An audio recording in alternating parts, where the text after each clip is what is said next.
We got one more guest, one more segment here for this week on Bang the Book Radio. That is with Brent, the head risk manager down at DSI Sportsbook, for this week's version of the odds report. Some very interesting sharp money out there on both sides and totals across college football and the NFL. Some of them weather related, some of them good numbers grabs, a lot of different spinning plates for week 10 of the college football season and week 9 of the NFL season. So here is that version of the odds report with Brent from DSI Sportsbook. I'm joined by Brent, the head risk manager down at DSI Sportsbook, for this week's version of the odds report. Lots of sharp money out there. We're going to talk about what DSI has seen in-house. Brent, how's it going today, man? Going good. This is, I don't know, a fun time of year. You got all these variables coming into play. You got all these games going on, as you like to rib me about, college basketball just around the corner. So it's busy time. Even, NBA's been quite active so far. Even like some of the future markets have moved quite a bit. Golden State's probably been one of the biggest initial moves I've seen in futures markets and stuff like that, based on the way they came out.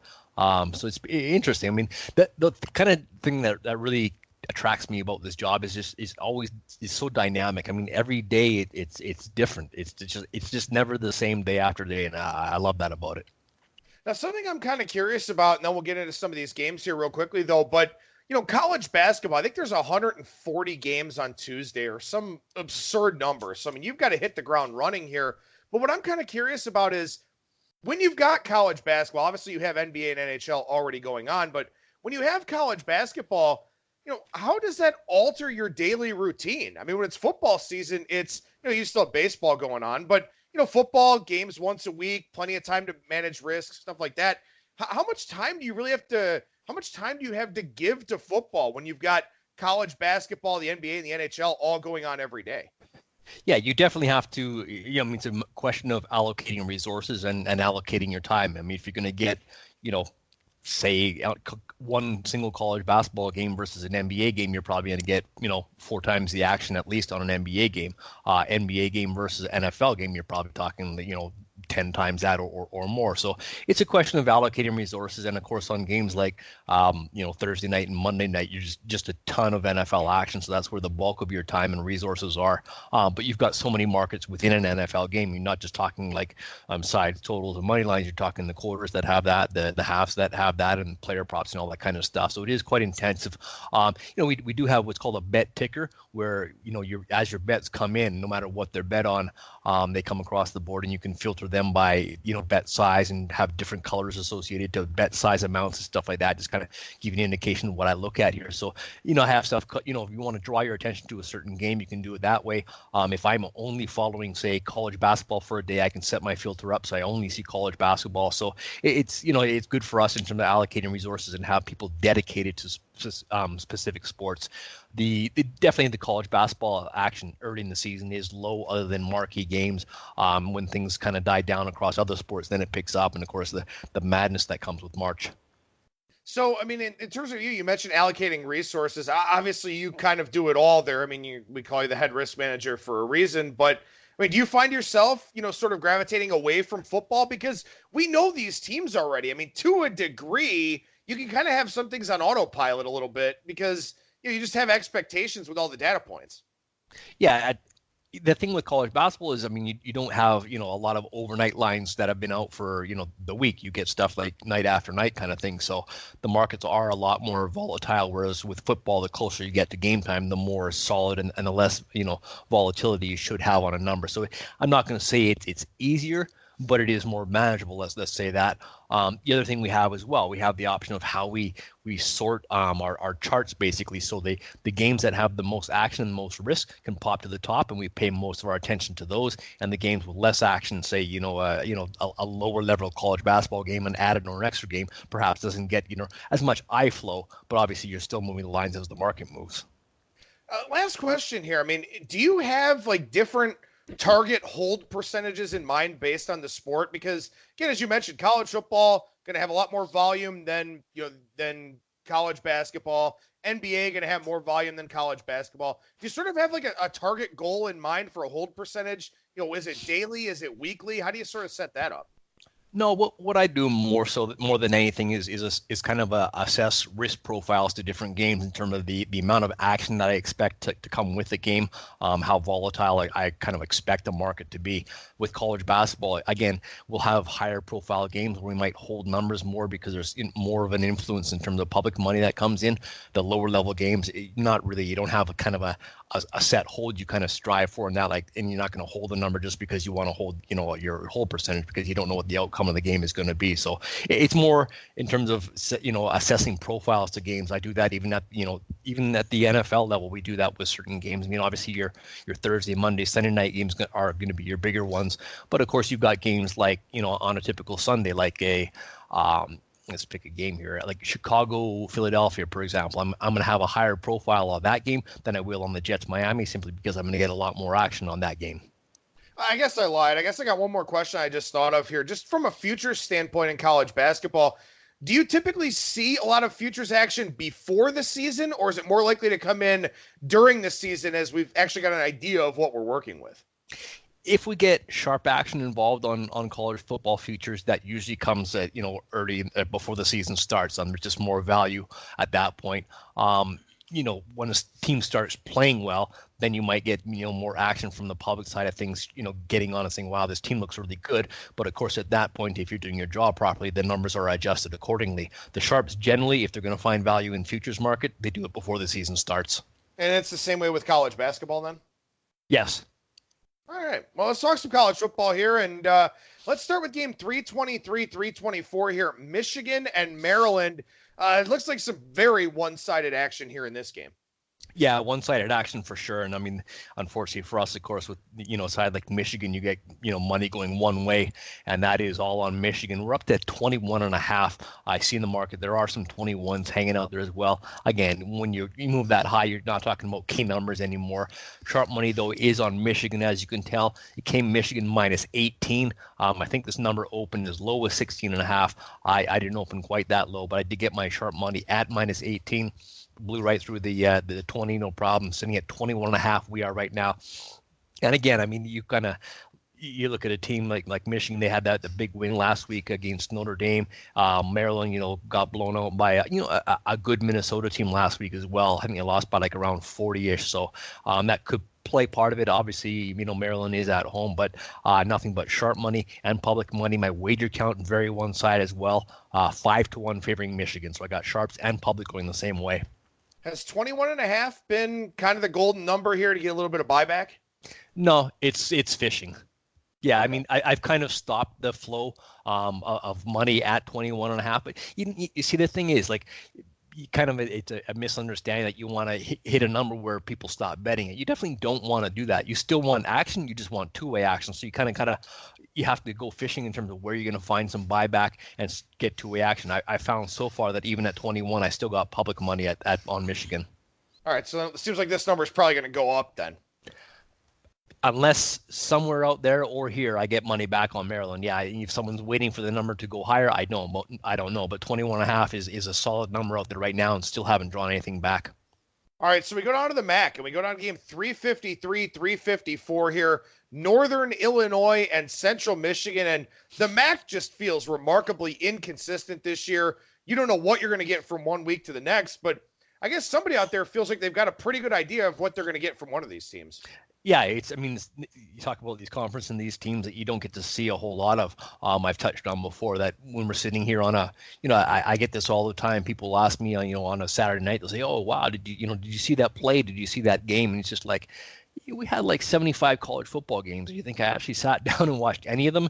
And I mean, the way it's scheduled, it's just like from morning to night, your first halves, your games, your second halves, it's just nonstop. So we don't get to see a whole lot of these teams. That's why we rely on our odds makers and power ratings guys to help us out with these things. This one here, Northern Illinois did get sharp action at +1.5. This line is flip-flopped all the way to the point where Northern Illinois is now a -1.5 favorite on the road. They're at Central Michigan. My count is about 2-1 actually favoring Northern Illinois. Not a massive public count, but still a count 2-1 the other way.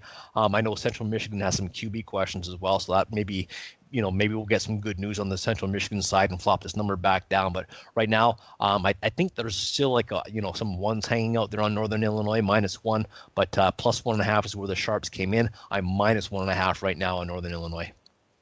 I love Service Academy games. As we jump down to 363, 364, I think they're such fascinating handicaps because obviously both teams run the same style, run that type of triple option, generally a running clock, not a lot of possession, stuff like that, which is why it's so surprising that Air Force is more than a 2-touchdown favorite here against Army. Yeah, it's funny when these games come up. I always think that like when the favorites, if they're blowing out one of the teams or covering by a lot, they kind of might want to ease up just because there's kind of like a, you're almost on the same side in terms of these teams with the service academies, but you find blowouts all the time. It's not like these guys are going to be friendly on the field with each other for sure. This line has gone from Air Force -13.5 all the way up to 15.5 where I am right now. I've seen some 16s on the board. I've seen some 15s as well. I'm sitting at 15.5. Air Force sitting at 6-2. They're at home here to Army, so sharp money there. I'm kind of surprised with this one, or maybe not. That I guess the public is just looking for value on the plus, and they maybe have that same kind of idea that these teams, these academy type games are closer, harder fought games. I'm getting a strong public count on Army, which I'm quite happy to have a count of about 5-1, which is that's a very strong count in a college football game. So Army wager count 5-1 favoring Army, getting the plus money. I got Air Force money that's sharp at -13.5, so definite public sharp split with the sharps on Air Force. I know Air Force they lost. I think they had a tough one against Boise State that they lost. The top ranked opponent, and they lost to Navy as well, who's 6-1. So no shame in that. So I'm kind of comfortable based on the records and what I've seen of Air Force. They the limited stuff I have seen, they do seem like a strong side here. Sharp money with them, and love to have the public the other way. What about the total? Because, again, like I said, a running game here with both of these teams running limited possessions. I see the total is 45 or so out there. What does the count look like? Yeah, I mean, the total has ticked up a little bit. It went from 44.5 to 45.5 where I am right now. I've got, a small count. It slightly favors the under, but just nothing at all worth writing home about. All right, so we move to game 367, 368 here, UAB and Tennessee. And, again, it looks like money relatively one-sided in this one, too. Yeah, and again, you almost feel sorry sometimes for Tennessee. I mean, they play such a tough schedule. Georgia's and Alabama's and Florida's they have to go up against, and they're sitting here at 3-5, and it's just like you kind of feel weary and battered. And battered a little bit. You've got UAB sitting at 6-1, Tennessee 3-5. Yet Tennessee's a double-digit favorite at home. Sharp money came in on them at -10. I'm up to 12.5 right now. There's some 12s and 12.5 out on the market. So pretty much consensus in terms of this move. Most books did open -10 like us. Most books are all at 12 and 12.5 like we are. My count's pretty much dead even. When you look at, like I say, on the surface, when you look at records, maybe you might find some value with UAB. But I think you get, a strength of schedule and quality of opposition comes into play here. Yeah, UAB's played the 189th ranked schedule according to Sagarin, so this is a massive step up in class for them. And how many do they rank? Sagarin does FCS too. I think there's like 260. I actually looked this up. There are 58 FCS teams that have played a harder schedule than UAB this year. Wow. Yeah, there you go. That might be reading into the tea leaves or whatever. That might be a clue right there. Yeah, for sure. And keep that in mind, too, here throughout the rest of the year. You get some strength of schedule mismatches, and in particular in college basketball, we'll see some sharp action based on strength of schedule discrepancies. One more game on the college side here, and this one is a marquee game, so I'm glad we get to talk about it. Neutral site game in Jacksonville, 371, 372, Georgia and Florida. Yeah, I mean, kind of neutral, but it is in the state of Florida at least. And it's interesting when you look at these games, these teams like this, you've got Georgia, I think, are ranked 8th right now against number 6 Florida. You're playing in Florida's home state, yet you've got Georgia as a 4-point favorite. So it's like Georgia's 2 points worse on the rankings, but favored by the Sharps came in at -4. We're up to -6 right now, and that again, just consensus across the board. I've even seen some 6.5 minus 0.5, so 6 plus 6.5, dog 15 with there up there. So big move. The lowest number I think opened on this one was 3.5. I got bet at -4. The good thing for me, I guess, kind of similar to the Army situation, is I've got a strong count the other way, a 5-1 wager count on Florida. So I got a public count, 5-1 favoring Florida, sharp money on Georgia, -4. And, it's interesting too. I think you can get lost in looking at, relative opponents and stuff like that. The fact that, Florida beat South Carolina last week by, I think it won by around 10 or 11, something like that. And Georgia on the other side, of course, lost to South Carolina, that big upset. But it really comes down to how they go on the field. And I guess the general consensus is Florida's just simply the stronger, better team, even though Georgia's the stronger team, even though the records are almost identical and the ratings are almost identical as well. Not that I'm a sharp guy by any means, but I'm kind of waiting to see if Florida gets to 7 here, because I think at this point in time, I do kind of like Florida at the current price. Is there any chance this thing gets to 7?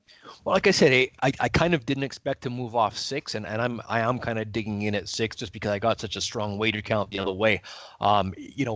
At 6 itself, I've got a count. My count is about 4-1 favoring Florida, so the money is still coming in that way. But even when I was at lower numbers, even at like 4.5, I still had a count favoring Florida. So I've gradually gone up with the market. I haven't been as aggressive as some other books where you see, like I said, there's a 6.5 -05 on Georgia right now. I haven't been that aggressive just because I have so many more bets the other way on Florida. So it's a good spot for me. The fact that some books have touched 6.5, wouldn't be surprised if the board got painted that way. But I don't think it's going to hit 7. Yeah, that would surprise me.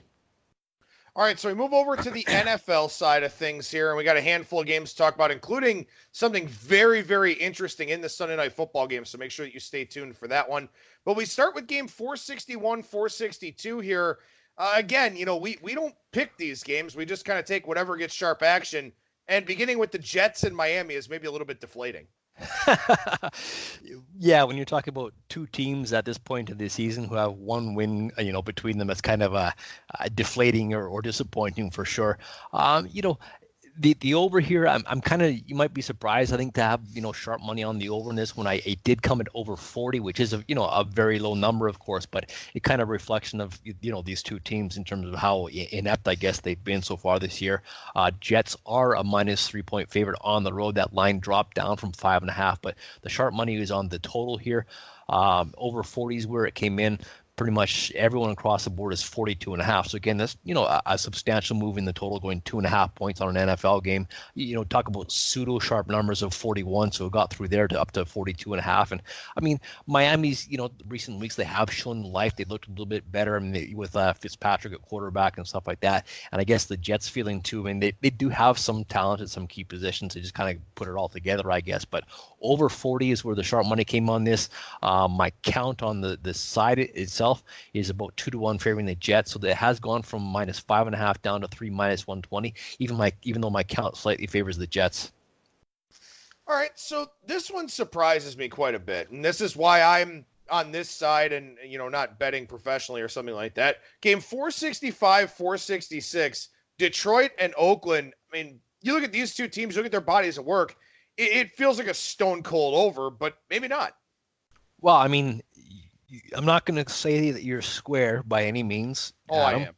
It's okay. But I mean, you're right, at least in terms of the count. I mean, my count is dead over, which is 5-1, which for a total is a very, very strong count. I mean, to be 5-1 towards the over is very strong, especially this early in the week, being Thursday with these games on Sunday. So I've got a strong sharp and public split on this one. The public is all over this one, going over, and I got sharp money on the under 52.5. I think this game, in terms of like an analogy, is one of those games where it kind of feels like I don't know that this game was kind of set up to a number, but it kind of has that feeling. This number did initially get bet up to 52.5, and it got immediately bet down to all the way to 50.5. Like the move from 52.5 to 50.5 was very, very quick. I do see this number getting down to 50 for sure. I think it's going to keep dropping. I'm at 50.5 right now, but 50, 49.5. I think it's going to settle around there by Sunday. The reason why I say this kind of fits the profile of a setup is just one thing to look at it, and again, you can go and get there's services out there that show you timestamps of moves and how quickly they came. I mean, this move was bet down really, really quick. A gradual, over the course of time kind of bleed down of a number is less of a setup. When a number moves within, say, like a half an hour, when it moves like a point and a half, 2 points on a total like that, you kind of to me, it just feels and looks like a number that was set up. Again, I'm not going to try and, suggest that you have key numbers on totals like this that you really hold on to. I mean, yeah, you may say like 37 and 41 back in the day more so. But this, like 52 is kind of a pseudo key number, if you want to call it, or just a number that makes sense. And that's why getting it 52 and a half was probably more valuable than something like 51 or 51 and a half. 52, you're talking 7 touchdowns and a field goal kind of thing. So that's how you get to that. But this game, I don't know. I'm just interested in this one because it just kind of felt like one of those games that got set up. It did gradually get bet up to the point where it hit 52 and a half and just like bang. If you look into the timestamp of how quick this number moved down, it was really, really quick. What about the spread on this game? Because I think that's interesting about this one too. Yeah, it has kind of ticked up. Oakland, and I think when you look at things like Oakland's, they're a decent team. I think they're better than people think. Count wise, I do have a count favoring Detroit about 2-1. Yet this number has gone from -1 to about 2. Generally, kind of, I guess the consensus number out there is 2 right now. You see some of those like pseudo 1.5s and 2s out there. I'm sitting at 2. I think another book out there is 2.5 dog 15. So this number has ticked up gradually on the home favorite Oakland from 1 to 2 or 2.5 where we are right now. And yet my count is about 2-1 the other way. All right, so we jumped down one spot on the board here, 467, 468. Tampa Bay and Seattle, and the Buccaneers with 11 turnovers the last 2 weeks, and that just kind of comes with the territory with Jameis Winston. Seems like bettors are not deterred, though. They kind of like this one a little bit. Yeah, I'm gonna, right off the bat, I'm gonna say I do have a sharp and public split favoring Seattle. I got the public on Seattle, of course, accountable 4-1 favoring them. As you see, this number has dropped down, not dramatically, but from the 6.5 down to 5.5 where we are right now. I see some 5s touching the board right now as well. So it's kind of like up-to-date moves here from the 6.5 down to 5.5. Some popping up at 5 right now, and it seems to be just a consensus towards Tampa Bay. And yeah, you're right to mention the turnovers with Tampa Bay. I mean, that's just been like a huge problem for them. But if you look at in terms of their difficulty of schedule, they're right up probably top 10. I think their front 7 is really, really solid. Defensively, I think Winston does a good job of pushing the ball downfield when he pushes it deep. Kind of short stuff, maybe not his game. And you talk about a Seattle team who's I don't know, you just kind of get the feeling, or at least I do. They just week after week, I look at them and they seem overvalued. I mean, they kind of barely squeaked by Atlanta last week. I mean, they had the big early lead and then landed on 7 in terms of the end result. But I mean, Atlanta went for I think like over 450 yards against Seattle last week. I think their secondary is a liability. I think Tampa Bay just kind of fits the profile of the kind of team that is going to cause Seattle problems. I think Tampa Bay might be undervalued and Seattle overvalued. So I'm looking forward to this one, and I'm very happy that I got a public count so high favoring the Seahawks, Adam. All right, so we jumped to game 469, 470 here, and somebody caught you before the adjustment to the Joe Flacco news in this game. Yeah, it kind of looks like that. I mean, sometimes you see numbers move on totals where you kind of look into it and you're like, okay, someone's got a better feel for a weather situation than perhaps we do. This one, the situation with Flacco, I mean, it's interesting. I mean, when it first came out, they talked about Flacco was, going to miss a game or be out basically because he kind of berated his own coach and his own team. Now it turns out that Flacco might be gone for a few weeks. I think they're talking now, it might be like up to 4 weeks that he's out. So perhaps it's more serious than it appears. Of course, their quarterback they drafted, he's not ready for the show either. He's hurt. So we're looking at, I guess, Brandon Allen is the quarterback who's going to be out there for Denver. Cleveland's been, a very public side since even, before the season started in terms of futures market. We keep talking about them, even though they're sitting at 2-5 on the season. So disappointing season so far for them, but that hasn't stopped the public from backing them as well. I got Browns money to the tune of 5-1. Now the sharp money did come in on Cleveland when it was plus 1.5. You see, of course, we're up to 3.5 right now, or 3 dog 25 is kind of out there is where the market is between 3 minus a quarter, 3 minus 20, or 3.5 dog 15 out there. So this has moved quite a bit. Other than the initial sharp hit on Cleveland plus 1.5, I really haven't got a whole lot of risk at any key numbers. But even since we hit number 3, my wager count's been about 3-1 favoring the Browns. So I think it's going to continue that way. I do foresee 3.5 kind of being the number on game day, unless when 3.5 does pop up, a sharp bet grabs the other way. But I'm not sure that's going to happen. Before we get to Sunday Night Football here, where we've got some very interesting sharp action to talk about, I do want to ask you about this Chargers situation. Game 471, 472, they host Green Bay. But what I want to talk about in particular is that they fired offensive coordinator Ken Wisenhunt earlier in the week, and it's kind of that time of year. We're going to start having coordinators fired, coaches fired, all that type of thing. Do you make adjustments for that in the line, or do you kind of let the betting populace make those adjustments for you when a coordinator or coach is fired? No, generally you kind of just let the people decide that. And looking at the Chargers situation, you almost kind of feel like at some point someone says, we've got to blame someone for this. Who do we blame? Okay, let's go with him, kind of thing. So, a game like this and the fire like that, it really isn't going to have a big impact on the number at all. What about a head coach? Is that going to matter more than a coordinator? I'm going to say it depends. I mean, look, if the talent on the field just isn't there, it's not going to make a whole lot of difference. You look at like Washington, it really hasn't made a difference to Washington in terms of how we rate them, in terms of power ratings and stuff like that. So, that definitely hasn't hurt them hasn't helped or hurt them much. It's just, you look at the talent that they have. Was it a question of the coach not making use of it, or is it just the talent's not there? I think in a case like Washington, the talent's just not there. All right, so game 473, 474, I mean, signature game, marquee game, late game on Sunday. The handle is going to be incredible for this one.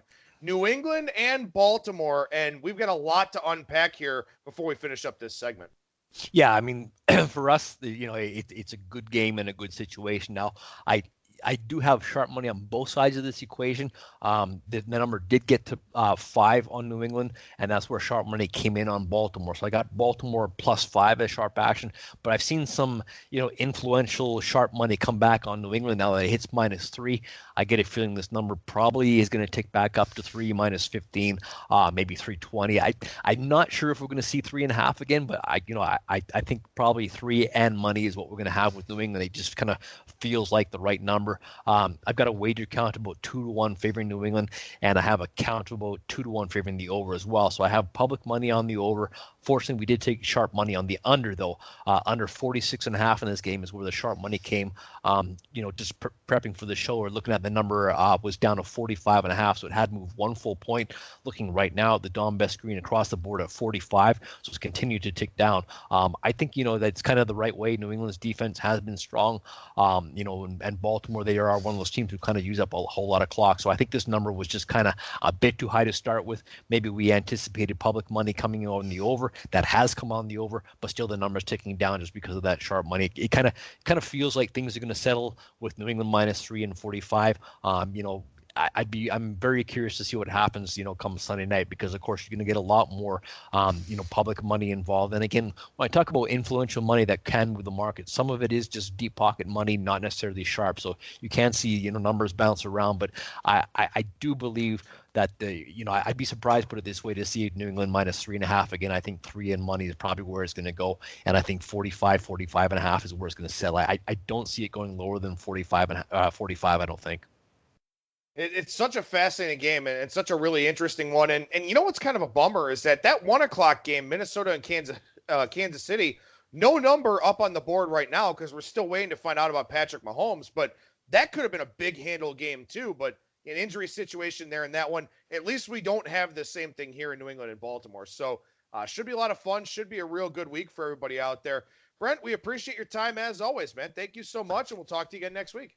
Have a great weekend, Adam. I appreciate you having me on.